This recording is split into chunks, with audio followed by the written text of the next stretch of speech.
Na segunda metade do É Notícia, conversaremos com o candidato Pablo Marçal, do PRTB. Empresário, autor de 62 livros, Marçal se apresenta como mentor de milhares de pessoas com promessa de desenvolvimento emocional e prosperidade financeira. Nascido em Goiânia, começou em um call center e hoje ostenta patrimônio de cerca de 200 milhões de reais. Em 2022, teve 243 mil votos para a Câmara dos Deputados, mas sua candidatura foi julgada irregular e invalidada posteriormente pelo Tribunal Superior Eleitoral. Boa noite, candidato. Seja muito bem-vindo. Um prazer recebê-lo. Candidato, o senhor é um fenômeno das redes sociais, um empresário de sucesso. Qual é a sua ideologia política? Como o senhor se posiciona politicamente e por que quer ser prefeito de São Paulo? Primeiro, eu não quero ser o prefeito, não é uma questão pessoal minha. É a cidade que precisa de alguém com a envergadura, alguém que é gerador de emprego, alguém que vai mudar a mentalidade do povo. Nenhum político fala sobre isso. Então, não é uma questão de eu parei para ter mais um problema na minha vida. Na apresentação, você falou que eu ostento um patrimônio de quase 200 milhões de reais. Isso é a minha pessoa física. As empresas que eu governo e sou titular delas, elas valem bilhões em valor de mercado. Eu não ostento, eu desfruto, eu uso. Inclusive, invisto em muitas pessoas, né? Tem trabalhos sociais em alguns países africanos, ajudei na enchente do Rio Grande do Sul, apoiei também o pessoal da Venezuela e estou junto ali, produzi um documentário para mostrar para o mundo inteiro o que eles estão fazendo. E eu estou na política para fazer uma coisa que nenhum político deu conta de fazer. Hoje são 70 mil cargos públicos, onde pessoas são eleitas pelo voto. E eu quero, pelo menos, colocar nesses próximos 4, 8 ou 12 anos que eu vou permanecer na política. Eu não quero ser um profissional de política, eu quero servir por um tempo. Eu acho que todo mundo que tem resultado na nossa cidade, no nosso estado e no nosso país deveria servir a população, porque a gente tem muita gente desqualificada fazendo isso. E a minha orientação política é libertária. O povo precisa ser livre do comunismo, desse sequestro emocional de ficar prometendo e nunca cumprir. A única forma é dando identidade para esse povo, identidade esportiva, ensinar esse povo que todos podem prosperar. Mas é uma espécie o quê? De Javier Milei? Quem são suas inspirações na política? O senhor falou libertário, imediatamente me lembrei do presidente. A primeira inspiração que eu tenho como político chama José o Justo, lá no Egito. Foi um israelita que acabou sendo o governador do Egito e ele liderou um período de prosperidade, 7 anos de prosperidade. O faraó... Mas aqui no Brasil, foi o que eu falei, Amanda, eu nunca vi um outro político pregando isso. Aqui vai ser uma guinada que a gente vai ter no país para mostrar para todo mundo. Eu que sou filho de faxineira, meu pai é aposentado, funcionário público, eu que estudei na escola pública, eu sei que aquilo que a gente ganhou na escola pública jamais dá para prosperar. Muitos analistas o veem como um personagem antissistema e antipolítico, uma espécie de Bolsonaro 4.0. O senhor se vê dessa forma ou não? Olha, todo respeito ao capitão, né? Ajudei, servi ele sabe o respeito que eu tenho por ele me deu a medalha lá que ele dá para as pessoas que ele respeita, dos 3 Is. Mas eu me considero Marçal, eu me considero alguém que venceu na vida e que está a fim de ajudar você, seus filhos, a sua família também a vencer. Eu não me considero outra pessoa, eu sei a minha identidade, eu sou um filho de Deus, né? Sou imagem e semelhança dele. É isso que eu aprendi sobre o que o próprio Deus acha sobre mim. E eu quero que você também saiba disso, para você nunca mais ter que depender de nenhum político, para você depender de nenhuma história de gente que usa do comunismo para entrar na sua cabeça e sempre sequestrar vocês emocionalmente. Isso não é uma questão que eu quero que as pessoas engulam, não. Eu vou mostrar que tem como fazer. A minha oferta de entrar na política é para mudar de fato, radicalmente isso. O senhor tem feito a eleição, a sua campanha até agora, produzindo frases de efeito que popularmente se conhece como lacrar nas redes sociais. Até mesmo as suas propostas, que muitos têm como estapafúrdia, tipo teleférico, tipo o prédio mais alto do mundo, vem controlando, pautando a narrativa das eleições até agora. O problema dessa estratégia é que, num primeiro momento, ela é muito eficaz. Ela faz você crescer nas pesquisas, nas intenções de voto. Mas ela pode ter um teto e pode aumentar também a sua estratégia. A sua rejeição, a sua estratégia de campanha vai ser principalmente viralizar nas redes sociais? Não, não é viralizar, é mostrar que eu sou o único que pode libertar você dessa miséria que você está. Libertar você de ter que sentir o cheiro do Tietê todo dia, libertar você com esses 7 milhões de carros, né, destruindo o ar dessa cidade. Mas essa como poluição. O senhor vai fazer isso? Eu já estou explicando. O senhor precisa apresentar propostas concretas. Quem quiser ver proposta concreta tem que entrar no site do TSE, lá está tudo, é público para todo mundo. O que você tem que saber hoje é igual eu uso quando eu vou comprar uma empresa. Um dos grandes negócios que eu faço é comprar empresas, para acelerar elas e vendê-las, tá? Você imagina, quando eu vou olhar para uma pessoa que está oferecendo uma empresa, eu não olho para o negócio dela, eu olho para ela, se ela aguenta o tranco. Aqui, eu sei que todo mundo fica nesse engodo de cadê a proposta? A proposta está no plano de governo.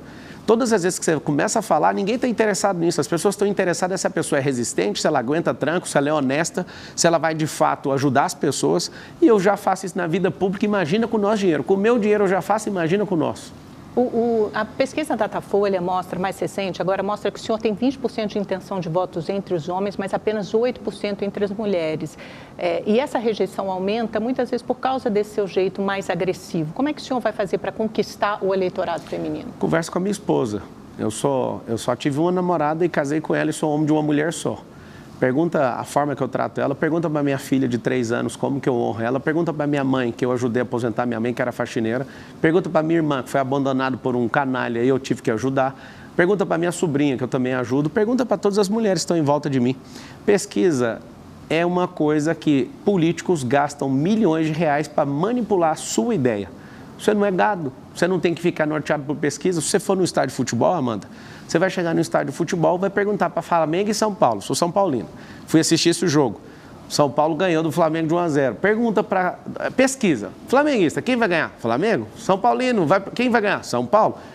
Não interessa o que essa pesquisa está dizendo. Se você for pegar todas e criar um comparativo, um quadro analítico, você vai perceber que todas estão muito diferentes uma da outra. Resumindo, eleição e mineração você só conhece num dia, chamado apuração. Elas mostram mais ou menos a mesma coisa, candidato. O Nunes, o atual prefeito, e Guilherme Boulos no primeiro patamar, e logo seguidos então, por vocês, Datena e o senhor no segundo pelotão, vocês dois avançando, crescendo. O governador de Minas Gerais, o Zema, né? Ele tinha 2% das intenções de voto e acabou ganhando e depois venceu o primeiro turno na reeleição. O presidente Bolsonaro, ele tinha 7%, vocês chamavam isso de teto. Pesquisa não é aquilo que o povo quer. Pesquisa tem manipulação, eu vou te explicar. Primeira delas, quem pagou? Existe uma necessidade de agradar quem pagou. Vamos lá. Segundo, que horas e que lugar que você fez a pesquisa? Qual o método que você utilizou? Quando você vai fazer a pergunta da pesquisa, quem é que vem primeiro? Esse método foi randomizado ou ele foi aplicado para as 1.000 pessoas de forma que o Nunes fique em primeiro? Tudo bem, não, mas é que eu estou explicando. É porque assim... Eu não estou preocupado com isso. Eleição, você precisa conquistar o povo. E é isso que eu vou fazer e estou fazendo. Estou tentando entender qual vai ser sua tática, sua estratégia de campanha, se ela vai ficar restrita às redes sociais. Porque, por exemplo, no bolsonarismo, mesmo o Zema, que o senhor fala da antipolítica, isso veio numa onda, numa esteira de uma série de acontecimentos da Lava Jato, da derrocada do PT em 2018. Eles eram muito calcados em pautas conservadoras e moralizantes, pautas liberais na economia de segurança pública. Eu estou tentando entender qual é o esteio da sua campanha, das suas propostas. Todos os jornalistas me perguntam a mesma coisa e se eu contar o Boulos vai usar. Eu não vou te mostrar a estratégia. Eu gostaria de te contar, mas vai ser uma campanha que vai ser internacional. Vai ter gente de fora ajudando e não é com grana, não. É gente se posicionando e falando, eu estou com esse cara, eu acredito nele. Tem muita gente, mas só para você entender. Empresários, gente famosa, líderes políticos. Você vai ver, é internacional. Por quê? Porque o São Paulo mostra o futuro do Brasil. Eu estou aqui nessa campanha, vou explicar por quê. Porque tiraram o Salles e eu achei muito suspeita a saída do Salles, como se tivesse um grande acordo para essa prefeitura ficar com esses 12 partidos políticos e de um outro lado tem o Luiz Inácio Lula da Silva que quer pegar para ele a prefeitura mais poderosa, porque aqui está a reserva de domínio, o futuro desse país. Eu não queria mexer com a prefeitura. Quando eu observei, eu falei, eu vou ter que servir o povo justamente pelo que eles estão fazendo. E aí está aqui uma pessoa que é servo do povo. Já provei, eu tenho espírito público desde 2019, quando eu dei meu coração lá na África. Eu já ajudo em alguns países africanos, o principal em Angola, onde eu provei que dá para desfavelizar um lugar, onde dá para mudar a mentalidade de um povo. E eu fiz uma promessa para um garoto quando eu estava indo embora em 2019. Ele falou assim para mim, Amanda, você nunca vai voltar aqui, né? E eu fiz uma promessa olhando nos olhos dele, um garoto de 8, 9 anos aproximadamente. Eu só saio daqui depois que a última família entrar na última casa. Nós estamos construindo essas 300 casas, já são mais de 300 agora. E eu quero te dar um conselho para você que é da quebrada, você que é de favela, você que está em comunidade. Hoje, o frio de São Paulo, eu fiquei lembrando de uma senhora que eu conheci, lá no Beira Rio, numa favela chamada Beira Rio. Sabe o que ela falou? Essas casas de lata são como IML. Isso aqui você não suporta o frio. Hoje eu acordei e lembrei da frase dessa mulher. E eu faço um compromisso aqui como homem. Não vai ter nenhuma família morando em casa de lata aqui nessa cidade. Nós somos um povo rico o suficiente Temos dinheiro suficiente, ano que vem a Prefeitura vai ter 120 bilhões de reais de orçamento e a gente tem parcerias público-privadas que eu tenho certeza que os mais de 2 milhões de empresários, quando souber da seriedade que nós vamos desenvolver essa Prefeitura, não vai deixar ninguém morar nem em casa de taipa, nem em casa de alumínio. Não vai acontecer isso aqui nessa cidade mais. Eu faço uma promessa como homem. Pessoalmente, eu vou honrar pela minha família o que eu estou falando. Candidato, no primeiro debate à Prefeitura de São Paulo, o senhor se referiu ao candidato Guilherme Boulos como comedor de açúcar. Depois o senhor falou que ele é aspirador de pó. E ele conseguiu uma liminar da Justiça, sem apresentar nenhuma prova, absolutamente nenhuma prova. E depois ele conseguiu uma liminar da Justiça, fazendo com que o senhor suspendesse esses vídeos da rede social e deixasse com que ele publicasse um direito de resposta. Não só o senhor não fez isso, como dobrou a aposta, publicou novos vídeos. Veio uma segunda decisão judicial, dessa vez do Tribunal Regional Eleitoral. O senhor já tirou esses vídeos da sua página? Não, e qual que é a lógica? Faz ele o exame toxicológico. Por que não pede o exame toxicológico? Não, o ponto é que o senhor não vai cumprir uma decisão judicial? Se a gente está dentro do prazo. Já tem duas. Isso, vai cumprir, mas o povo já sabe que é um aspirador de pó. Quem conhece São Paulo em todas as biqueiras, a pessoa que defende o uso de drogas, defende que mais pessoas vá para a Cracolândia, defende Nicolás Maduro, defende Daniel Ortega na Nicarágua, ele defende o Foro de São Paulo. As famílias decentes dessa cidade não concordam. Agora, eu vou ter que sacrificar alguma coisa para provar para você. Inclusive, estou em posse do documento, não precisa ficar ansioso. Mas o senhor tem essas provas? Claro, e vou mostrar na hora certa, não precisa ter ansiedade. Mas por que o senhor não mostrou? Porque é uma acusação muito grave, o senhor não pode fazer de uma forma leviana. Mas o que os candidatos fazem nos debates é fazer exatamente isso aí que você falou. Como que eu vou falar agora se o povo esquece em uma semana? Calma que eu estou aqui, você não precisa ficar apavorado. O senhor está dizendo, então, que o senhor tem provas disso? Vou mostrar, calma. Ele é o candidato medalha de ouro, foi o que mais foi preso. E em todos os candidatos à Prefeitura de São Paulo, ele é medalha de ouro, já tem 3 pódios. Esse cara, eu entrei aqui para te falar, Boulos, você nunca na sua vida vai ser prefeito de São Paulo. Se esse é seu sonho, você vai pegar, vai mudar para outra cidade de gente que acredita na sua ladainha, nas suas mentiras, e aí você vira prefeito lá. Enquanto eu estiver aqui, se tiver um xerife nessa cidade, que é o Pablo Marçal, você nunca pisa aqui. Você não vai ser prefeito aqui. Candidato, nesse mesmo debate, no primeiro da TV Bandeirantes, os seus adversários apresentaram, o senhor disse, se eu tiver uma condenação, eu saio da disputa. Eles apresentaram essa condenação na mesma hora. Ela é prescrita. O senhor foi condenado a 4 anos e meio, em 2010, por fazer parte de uma quadrilha responsável por fraudes bancárias, né? Eles roubavam dados das pessoas na internet, faziam sites falsos de bancos, de instituições financeiras. Prescreveu, é verdade, num recurso em 2018, mas a minha pergunta é a seguinte, o senhor participou desse esquema? O senhor você falou bem, você falou assim, esquema? Você falou de forma correta, não sei se foi inconsciente, mas você falou da forma correta. Eles, nunca fiz parte de quadrilha nenhuma, eu trabalhei para um cara consertando computadores e tomei um processo criminal por 13 anos. Meu pai me ensinou a ser homem, a não tocar em nada de ninguém. E faço um desafio para você, Amanda, como jornalista e todos os jornalistas desse país. Todo mundo. Descubra quanto que eu peguei e me dá o Pix que eu pago. Esse é o desafio. Queria saber do Lula, o tanto de dinheiro que ele roubou do país, que dia que ele vai devolver o dinheiro e a moral desse país. Quero saber de todas essa patifaria de PSOL, de PT, tudo que eles já desviaram do povo, eles dão conta de devolver? Eu sou homem, construí riqueza, um patrimônio multibilionário empresarial e eu posso falar para vocês, atuo em 19 segmentos diferentes, não afino para absolutamente nada que comunista me falar. Se eu estou devendo, põe para pagar que eu pago agora. Esse é o desafio. Agora, eu era um jovem, 18 anos de idade, estava trabalhando, eu só consertava os computadores e sobrou esse processo para mim. Esse processo, Amanda, correu à revelia. Esse processo não tinha advogado. Eu sou formado em Direito. Não tinha defensoria pública? Não tinha. A própria defensoria pública falou, isso aqui é complicado demais para você, contrata advogado. O advogado cobrou 2 mil, nem isso eu tinha de dinheiro para pagar. Mas houve recurso, né? Tanto não teve recurso. A pena prescreveu no recurso em 2018. Você não conhece o processo. O processo correu à revelia. Não tem isso. Eu não tive advogado ali. Candidato, no transporte público, o senhor propõe um cinturão de teleférico nas comunidades, né? Inspirado no modelo de La Paz, o senhor já falou, na Bolívia. Aqui do Brasil. O problema também. É que La Paz, por exemplo, tem uma geografia completamente diferente de São Paulo, cheia de montanhas, de vales, é uma das cidades mais altas do mundo, justamente por causa da geografia de São Paulo, só que caberia, que a gente sabe que teleférico demora tempo para construir e é muito caro. Há outros jeitos mais baratos, por exemplo, por que em vez de teleférico não investir em BRT? Que é mais barato que o metrô, tem uma velocidade média mais alta do que o transporte público comum, ou mesmo os corredores de ônibus. Entra no detalhe, Amanda, acho que você não está bem informado em relação ao teleférico, ele é 5 vezes mais barato que o metrô. Ele é limpo, diferente de qualquer outro transporte. Não, sim, eu estou falando em relação ao corredor de ônibus, ótimo, BRT. tem que continuar. Inclusive, o atual prefeito não cumpriu nem 4 quilômetros. Está lá no plano de governo dele fazer 50 e não cumpriu nem 4. Mas está no seu plano? Eu quero saber do seu plano. É o seguinte, a gente tem Rio, o Uber está fazendo o transporte hidroviário, a gente era para estar fazendo. Ninguém tem isso no plano de governo, nós vamos fazer. Essa proposta do teleférico não é uma proposta de mobilidade para a cidade inteira, é para honrar a comunidade, que eu vou transformar a comunidade em centro olímpico e empresarial. O que é um centro olímpico e empresarial? Como o senhor primeira vai fazer coisa, você faz um centro olímpico para dar uma identidade esportiva para essas crianças. São mais de 60 esportes. As crianças na favela que eu tenho visitado, elas sonham em ser jogador de futebol. E não é jogar futebol, a gente tem que dar uma identidade esportiva, sabe por quê? Para não ter mais nenhuma dessas crianças, quando elas crescerem, lá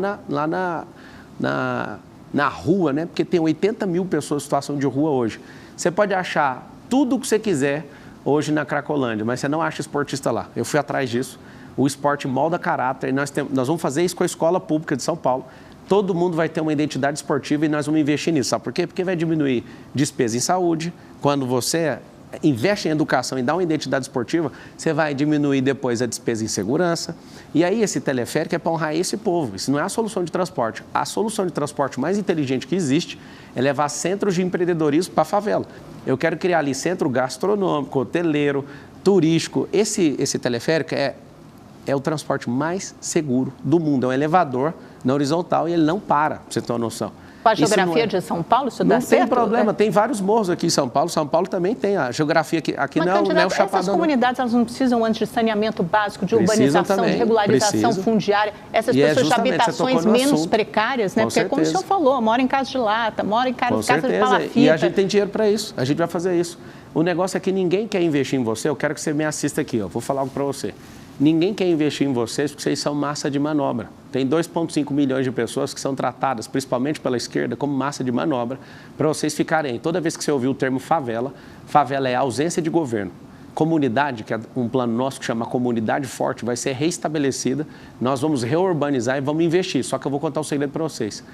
Como não investiram nessas últimas décadas, como aí no Panorama, que tem 80 anos essa favela, e vocês mesmos construíram a rua. Pode deixar que eu vou asfaltar isso aí para vocês.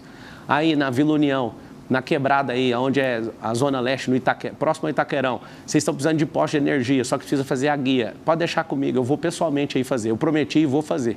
Ganhando a eleição ou não, eu vou resolver esse problema de vocês. Sabe por quê? Porque eu preciso de gente bem intencionada que quer libertar vocês e eu vim aqui para libertar vocês dessa miséria. É isso que queima no meu coração, esse é o recado que eu quero passar para todo pai de família, para toda criança, para toda mãe que está aí agora desolada porque não tem um governo que está afim de ajudar vocês. Eu estou de saco cheio disso, eu vou ajudar vocês. Já fiz isso com o meu pouco dinheiro que eu tenho, imagina com o nosso.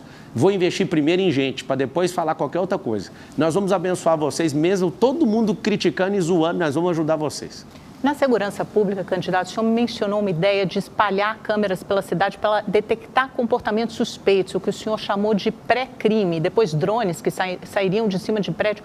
Me conta como é que funciona isso, no que você se inspirou, em que modelo? A pasta é anticrime, né? O que é o anticrime? Ao invés da gente só penalizar pelos comportamentos, vou te falar por que a criminalidade está assim. Porque o direito social mais absoluto de todos não está sendo respeitado. Sabe qual é o maior direito social que existe ou não? Você sabe ou não? Vida, né? Vida é emprego, direito social. É emprego. Você não tem seu direito social chamado emprego preservado. Então, nós vamos abrir empresas, vai ter uma secretaria de empresarização, sabe para fazer o quê? Para mais paulistanos abrirem empresas. Empresas que geram emprego, não é o governo. O governo tem que facilitar a abertura, abençoar o empreendedor para ele abençoar os trabalhadores. Tem mais emprego, tem mais renda. Quando tem emprego, diminui a mortandade e a criminalidade. A gente tem que parar de pegar o dinheiro público e ficar tentando tampar furo, colocar balde para pegar goteira. A gente tem que trocar a telha. Tem como pegar o dinheiro público e tratar efeito e tem como pegar o dinheiro público e tratar a causa. Uma das causas mais poderosas vai ser a empresarização, que inclusive, Amanda, cada empresa na cidade de São Paulo, são mais de 2 milhões de CNPJs, terão um braço de ensino. Eles vão treinar em profissões do futuro, tecnologia, inteligência emocional, educação financeira. Por que nós vamos treinar as pessoas que trabalham nas empresas? E a empresarização, para todo mundo ter a oportunidade de ter seu próprio negócio. Eu faço uma pergunta para você que é de São Paulo. Quem não quer ter seu próprio negócio? A senhora que gostaria de ir lá no Brás comprar sutiã, comprar roupas, modinha para a senhora vender. Quem que não gostaria de ter um lucro nisso? Nós vamos ensinar, seus filhos vão aprender na rede pública, vocês vão aprender através das 12 milhões de companhias que tem nessa cidade. Quem vai patrocinar isso é a prefeitura e eu posso garantir, a partir de 2025, todo mundo vai ser treinado para prosperar nessa cidade. Conte com isso. Candidato, mas o senhor não respondeu sobre a segurança pública e a Cracolândia e a segurança, porque tudo isso é um ciclo, eu concordo com o senhor, tem que ter mais emprego, distribuição de renda, menos desigualdade social, mas e a segurança pública, os GCMs e a Cracolândia? Vamos lá, a gente teve um aumento de 23% das pessoas em situação de rua por não ter inteligência emocional, por não investir em educação, por não ter identidade esportiva, eu já falei da causa. Sobre essa nova segurança que vai ter em São Paulo, a lei permite ter até 24 mil guardas no GCM. Hoje, a principal preocupação do paulistano é segurança. Com o anticrime, a gente vai usar tecnologia. Hoje, a cidade de São Paulo deve ter menos de 20 mil câmeras e essas câmeras não são eficientes porque elas não são controladas por uma análise. Ela não tem uma inteligência artificial por trás já para detectar e agir imediatamente. O que a gente vai fazer? Nós vamos colocar uma análise preditiva, que a gente, de forma estruturada, pegando o comportamento humano, a gente vai detectar comportamento e antes de acontecer, presta atenção, o que é um pré-crime?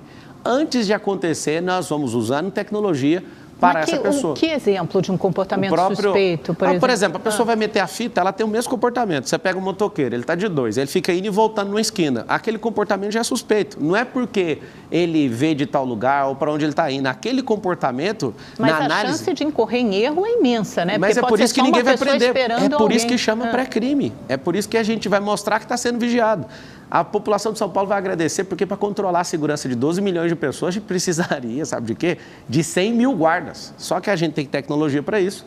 Eu quero triplicar o efetivo da guarda municipal, levar para a escola, começar primeiro no distrito mais violento da cidade de São Paulo, que chama Pinheiros. Nós temos 96 distritos. Vocês aprovando como povo, sabe qual que é o problema dos políticos?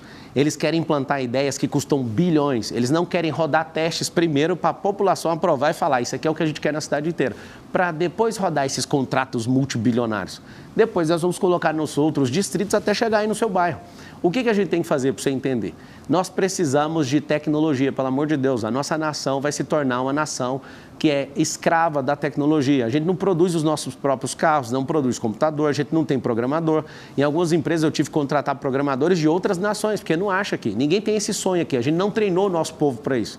Então entenda que a gente não precisa ter centenas de milhares de câmeras igual em Londres. Lá tem câmera adoidado, só que não funciona. Falta pouco tempo para terminar a nossa entrevista. Tem uma pergunta que é importante fazer, que é o seguinte. Recentemente veio a público uma conversa do presidente do seu partido, do PRTB, o Leonardo Avalanche, dizendo que ele tem proximidade com integrantes do PCC. E ele menciona uma figura chamada Piauí, que investigações da polícia mostram que é o líder da facção criminosa na favela de Paraisópolis. E o senhor aparece numa foto há cerca de 2 semanas com o irmão dessa figura, do Piauí. O senhor sabia com quem estava se encontrando? Jamais. Ou foi coincidência? Jamais. Eu tirei foto com mais de 500 pessoas em Paraisópolis e um beijo para todo mundo que mora em Paraisópolis. Nós vamos servir vocês aí. Imagina, Amanda, eu ter que ficar pedindo certidão de nascimento de todo mundo que eu tiro foto. Não, porque são Sabe o que é engraçado? Sabe o né? que é a coincidência? A coincidência é alguém pegar essa foto e por que não manda para a polícia e por que já não resolve? Por que só vira fofoca? Você entende que a imprensa hoje é uma fofoqueira? Ela só quer ficar jogando coisa o dia inteiro. Agora, se o presidente... faz a mesma coisa com seus oponentes, Não, eu falo de mim, eu não falo de ninguém. Não, fofoca você fala de terceiro. Não, eu falo de mim. Eu falei lá no debate, eu não usei minha rede para fazer isso. Mas para que apresentar agora? Não está na hora de apresentar? Calma, relaxa que eu estou aqui. Mas o senhor está fazendo a mesma defesa em relação ao senhor. Eu estou falando agora de mim, eu não falei dele. Então é o seguinte... Imagine eu tendo que saber quem é irmão de quem foi parido por qual mulher. Eu vou pedir certidão de nascimento. Eu sou um cara que já sou famoso nas redes sociais. Agora na política está um terror. Eu vou saber quem eu estou tirando foto. Agora é o seguinte, se o presidente desse partido tem algum problema, que ele pague. Quando eu recebi essa notícia, a primeira pessoa que eu liguei foi para ele. Se ele tem alguma ligação, se tem qualquer coisa de errado, que ele pague. E eu quero falar para vocês, não tenho partido, meu partido é Brasil. Eu estou no PRTB, agradeço aos Fidelix por me dar essa honra, ao Leonardo Avalanche por ter acreditado em mim, mas o meu partido se chama Brasil. E no futuro bem próximo a gente vai ter brasileiros que têm resultado podendo se candidatar sem partido político. Não sou igual a esses caras que morrem por conta de um partido. Se você está devendo alguma coisa, você vai pagar e eu não tenho nenhum problema com isso. Faça-me o favor de pagar se estiver devendo. Candidato, a gente só tem mais um minutinho final de entrevista. Eu queria que o senhor, a mesma pergunta que eu fiz para a candidata Marina Helena, que o senhor deixasse aqui o seu principal compromisso. Eu sei que são muitos, mas o seu principal compromisso com a cidade de São Paulo. Se for eleito prefeito, que compromisso é esse? Meu principal compromisso é com gente. Eu entendo de gente. Eu amo ver famílias sendo restauradas. Eu amo ver pessoas que não acreditavam nelas começando a prosperar. Eu acredito que Deus vai mudar a sorte da nossa cidade. Eu estou aqui para servir vocês, eu sou um servo do povo. Eu vou tomar pancada, eu sou o mais resistente de todos. Eu vim aqui, eu produzi mais milhões de impostos, gerei mais emprego, eu falo com mais gente, eu já servi mais gente, não só nessa nação como em outras. E eu quero pedir a sua confiança, me dá esse cargo. Me dá um problema gigantesco que é poder servir você, que eu sou alguém que você vai se orgulhar todos os dias por você falar assim, ó, colocamos alguém que não era profissional na política, mas esse homem mudou a nossa vida. Eu quero investir meu tempo de qualidade, a melhor fase da minha vida, do meu auge de 37 anos de idade. Eu que tenho tudo o que eu já quis na vida, agora eu quero uma coisa que ninguém pode me dar, só você pode me dar. A maior nação de todas. O povo mais próspero da terra. Eu não consigo fazer isso sem sua ajuda. Me dá a chance de servir você em São Paulo para a gente mudar a realidade da nossa vida, parar com essa matança de gente que está aqui nessa cidade, parar com esse tanto de roubo que está nessa cidade, limpar esse esgoto, acabar com essa falta de mobilidade. Candidato. E faz o M de mudança, de mentalidade, de melhora que o Marçal está aqui. Tamo junto. Obrigado pela oportunidade. Infelizmente, nosso tempo acabou, mas foi ótimo conversar com o senhor. Obrigado, muito obrigada, Amanda, pela participação no programa. Faz o M, todo mundo aí. Deus abençoe São Paulo e o Brasil. Muito obrigada a você.